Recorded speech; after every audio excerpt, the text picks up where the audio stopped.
It's crazy to think that we're at episode 6 already, and I'm not gonna lie, this might be my favorite one yet.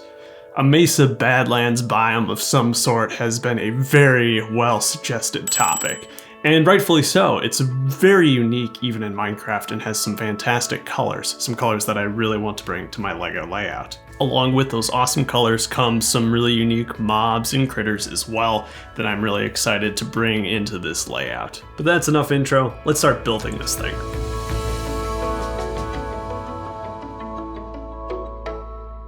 I breezed over it last time, so just for a quick refresher, the modules that I make are based off of 8x8 block sections in the game, which translate to 16x16 Lego studded sections. And today I'm combining 2 of them for this module. The base of this is made up of primarily red sand, which will be my favorite color, dark orange. An absolutely necessary inclusion in this biome is a mine shaft, of course, and I'm going to need some rails. Now, rails are going to be pretty difficult to fit within that 2 stud gap. Historically, LEGO has always utilized 4 stud wide rails and 4 stud wide minecarts, but I think we can do better than that and narrow it down just a little bit. It's going to be tricky though. The main piece that'll make these rails possible is this modified 2x8 plate. It's just a little bit taller, so we'll get some 3-dimensionality out of this build as well, which is super great. The most difficult part about this build is that there are going to be bricks facing 3 different directions, none of which is up. The rails themselves are simply going to be made out of alternating 1x2 plates, one being dark tan for the wood, the other being dark orange for the red sand. This subassembly will simply slide in between those rails, and even though it's not going to be connected by any studs, it's not going to go anywhere very easily. I love how this looks. The biggest downside, however, is that we are limited to these 8 stud / 4 block sections. And I still have to figure out how to do a corner. Of all the structures that we've done, I do think the mine shaft looks the smallest when scaled next to a minifigure. However, I don't think it's the end of the world. The minifigures are just a little taller than 2 blocks. Since we have a railway now, I figure we should make a minecart as well. This is something I'll also want to scale down from LEGO's official version, which ends up being 4x4 studs. We're going to try to fit it down to 2x3 with maybe just a few plates hanging over the edge.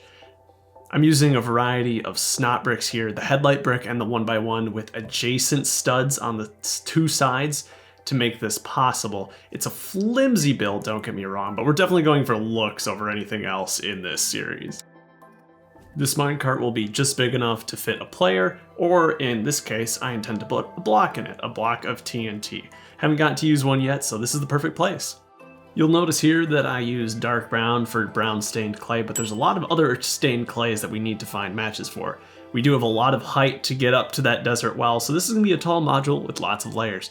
I think one of the most interesting clay colors to try and match is going to be light gray stained clay. And I think sand red is the way to go.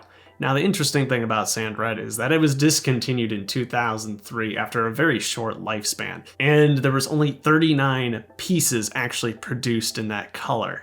Yeah, this is gonna be hard. While there certainly are useful sand red parts available on Bricklink, they go for about $1 a piece, making it not really a viable option for this build.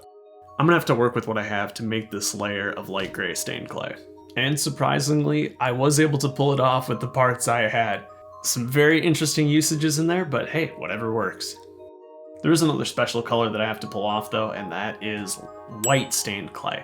It's got a yellow pinkish tone in the game. So I'm going to be utilizing LEGO's light flesh color, which was originally introduced in licensed theme sets for minifigures like Luke Skywalker and Harry Potter. However, LEGO is now molding regular bricks in the color as well, which is great for things like this. It's a really interesting color. I do really like both of these colors. They're really unique and mirror what you see in the game pretty well, in my opinion. I'm sure if you don't have a lot of sand red on you, there are other worthy substitutes for this color that will still look great in the Mesa biome. Perhaps regular medium dark flesh will work just as well. That leaves just 2 more clay colors that you can encounter in the Badlands biome. Yellow stained clay and red stained clay. These will be a lot more straightforward. For yellow, I'll be doing flame yellowish orange. The color is just a bit more golden than regular yellow. And for red, we'll just be using regular bright red. I'm not quite done with those peaks yet, but I want to take a quick break for myself to tile the rest of the sand off. It is probably the most satisfying part of building these, just layering down those tiles and watching this thing really become Minecraft. Smooth and blocky. You gotta love it. I've got just enough green grill tiles left for one cactus. I'm still very happy with this design, and I really need to pick up more of those tiles. We'll place down our dead bushes as well. And now all that's left to do is finish this. I want this to be the tallest module yet. I think it makes sense. Some of those Badlands spires are very impressive in the game, and I want to get these as tall as we possibly can.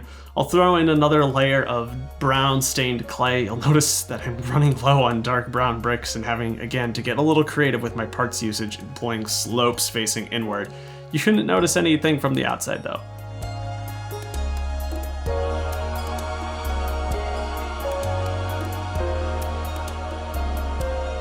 I've been wanting to find a home for the wandering trader and his llamas for quite some time, and I do think the Badlands is just the right place. He fits the vibe very well.